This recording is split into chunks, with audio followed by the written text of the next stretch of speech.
ஆண்டவராகிய இயேசுவின் நாமத்தில் உங்களை வாழ்த்து வரவேற்கிறேன். இந்த நாள் தியானத்திற்கென்று ஏசாயா தீர்க்கதரிசியின் புத்தகம் 26வது அதிகாரத்தினுடைய 3வது வசனம் விவரமாய் சொல்கிறது. உம்மை உறுதியாய் பற்றி கொண்ட மனதையுடையவன் உம்மையே நம்பியிருக்கிறபடியால் அவனை பூரண சமாதானத்துடன் காத்துக்கொள்வீர் என்று சொல்லப்பட்டிருக்கிறது. ஆம் பிரியமானவர்களே, தேவனை முழுமையாய் நம்பியிருக்கிறவர்கள் தேவனை முழுமையாய் உறுதியாய் பற்றி கொண்டிருக்கிறார்கள் என்று சொல்லப்பட்டிருக்கிறது.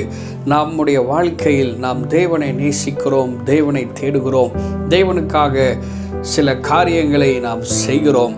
அதை காட்டிலும் தேவனை உறுதியாய் பற்றி கொண்ட மனதை உடையவர்களாக இருக்க வேண்டும் என்பதை வேதம் நமக்கு தெளிவாக அறிவுறுத்துகிறது.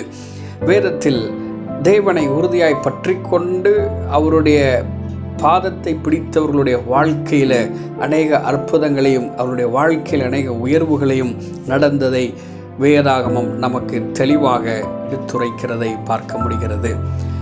ரூத் சரித்திர புத்தகத்தை வாசிக்கும் பொழுது நகோமி தன்னுடைய மருமகளாகிய ரூத்தை நோக்கி உன்னுடைய சொந்த தேசத்திற்கு கடந்து செல் என்று சொன்ன பொழுது, ஆனால் ரூத்தோ அவளை விடாது பற்றி கொண்டாள் என்று சொல்லப்பட்டிருக்கிறது. 1வது அதிகாரம் 18வது வசனத்தில் அழகாக அது சொல்லப்பட்டிருக்கிறது. அவள் தன்னோடு கூட வருவதற்கு மன உறுதியாக இருந்தபடியினாலே அப்புறம் அதை குறித்து அவள் எந்த ஒரு காரியத்தையும் பேசவில்லை என்று சொல்லப்பட்டிருக்கிறது.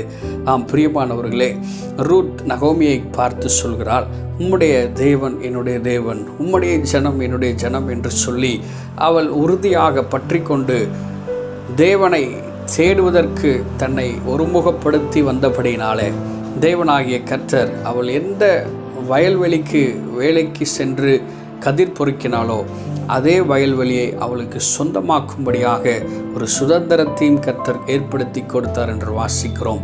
நாம் பிரியமானவர்களே, அது மாத்திரமல்ல, எலியா தீர்க்கதரிசி சுழல் காற்றில் பரலோகத்துக்கு எடுத்து கொள்ளப்பட போகிறார் என்று அறிந்திருந்த எலிசா தீர்க்கதரிசி அவனை விடாமல் பற்றி கொண்டான் என்று சொல்லப்பட்டிருக்கிறது.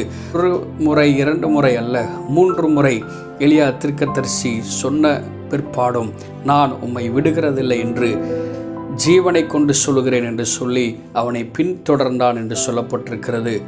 அதனுடைய பிரதிபலனாக அவன் மேல் இருந்த அபிஷேகத்தை 2 மடங்காக அவன் பெற்றுக்கொண்டான் என்று சொல்லப்பட்டிருக்கிறது. பிரியமானவர்களே, இந்த வார்த்தை கேட்டுக்கொண்டிருக்கக்கூடிய உங்களுடைய வாழ்க்கையிலும் நீங்கள் தேவனை தேடுகிற ஒரு நிலையிலிருந்து அவரை உறுதியாய் பற்றி கொண்டு உங்களுடைய காரியத்தை உங்களுடைய விண்ணப்பங்களை தெரியப்படுத்தும் பொழுது நீங்களும் அற்புதங்களை பெற்றுக்கொள்ள முடியும். யாக்கோபு முழுதும் போராடி நீர் என்னை ஆசீர்வதித்தால் ஒழிய நான் உம்மை விடுவதில்லை என்று சொல்லி தேவனிடத்தில் இருந்த ஆசீர்வாதங்களை பெற்றுக்கொண்டது போல நீங்களும் பெற்றுக்கொள்ள முடியும். உங்களுடைய சந்ததியும் மிகவும் ஆசீர்வதிக்கப்படும். பிரியமானவர்களே, இந்த வார்த்தையின் மூலமாக கர்த்தர் உங்களுடைய வாழ்க்கையில் பெரிய மாற்றத்தை ஏற்படுத்துவாராக.